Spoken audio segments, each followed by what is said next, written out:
Hello, today we're going to be talking about natural resources. All right, so a natural resource is by definition any natural material that is used by humans.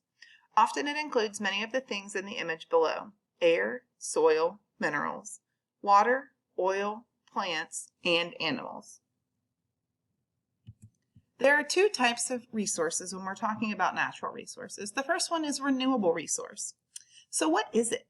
A renewable resource is any natural resource that can be replaced at the same rate at which the resource is used. Basically, that means it can be replaced as quickly as it is used. So in the time that it takes you to use it, it has been replenished. So most of those types of resources are going to come from two places, either the sun or the physical earth itself. So some examples include things like wind energy. While the wind blows, it's renewing more energy power as well as providing the resource itself. Also solar energy, such as maybe a solar panel on your home, hydroelectric energy or power, which is water fueling, and then geothermal energy, as well as biomass. The second type of resource is a non-renewable resource. So what is it? It's any natural resource that can be used up faster than it can be replaced. Most of the energy within the United States comes from non-renewable resources. Also, most of them come from types of fossil fuels, which you've probably discussed in social studies. So what are some non-renewable resources? There are things like petroleum, natural gas, and coal. The downfall of these types of resources are, once they are used, they are not able to be replaced, meaning when you use all the coal, there is no more. So let's look at some pictures. We have 6 images on the screen. The directions say write renewable in red or non-renewable in blue under each picture to indicate which type of resource it is. So let's look at the first one.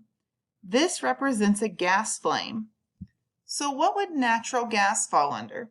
Would it be renewable or non-renewable? If you said non-renewable, you would be correct. Once natural gas is used up, there is no more. The second image is a turbine. That turbine represents wind energy. So is it renewable, meaning it can be replaced, or non-renewable? Wind energy. If you said renewable, you are correct.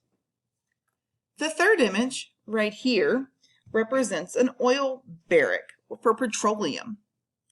Would that be renewable or non-renewable? If you said non-renewable, you are correct. The second row, let's look at our pictures. The first image is our sun. So this would represent solar energy. Is it renewable or non-renewable? If you said renewable, you are correct. The fifth picture is a mining bucket here, or a mining car. It is full of coal. Is coal renewable or is it non-renewable? It is non-renewable. Again, once it's used up, that's all we have. Remember back to old days in the United States and other parts of the world when we used to use coal-powered steam engines? Once they used all that coal up, there was no more to power it. And then the last picture represents water. Is water or hydroelectric power, is that going to be renewable or non-renewable? If you said renewable, you are correct. All right, so something that's really important is protecting the Earth's resources because they are considered very valuable. So there are a couple of terms we need to know. Conservation is the first one. Conservation is the use of natural resources to ensure that they will be usable in the future, meaning something that your grandparents passed to your parents that are passing to you, that you may one day pass to a future generation of children and maybe even grandchildren. We want to ensure that things that we have are available in the future. So stewardship. To be a good steward means you are careful and responsible in management of a resource, meaning you don't overuse something. And it is everybody's job. There are certain laws placed in different parts of the U.S., and they're there to help determine how materials can be used and released into the environment at a later date. So what are some things that you might could do to help use less energy? They're really simple. A great example would be number 1, turning off the lights when you leave rooms. There's no need to use energy if you're not in the room. Number 2 would be using a recyclable or reusable shopping bag every time you go to the store. Number 3, recycle. Throw your glass bottles and your aluminum cans, as well as your paper products or your cardboard, into the recyclables and have it picked up by your garbage company. Number 4 would be turn off the water when brushing your teeth. I'm sure that's something you learned when you were a small child. Super easy to use. The last thing we're going to talk about is the preservation of land. So people rely on land for a lot of different uses: for recreation, for agriculture, for transportation, commerce, industry, as well as housing. So what are those things? Well, preservation is protecting the land from becoming damaged or changed over time. You want to preserve it. Reforestation is very important because it allows us to go back and use these lands and be able to preserve them for the future. It's planting trees to reestablish forest land. A great place this happens is in like the Amazon rainforest.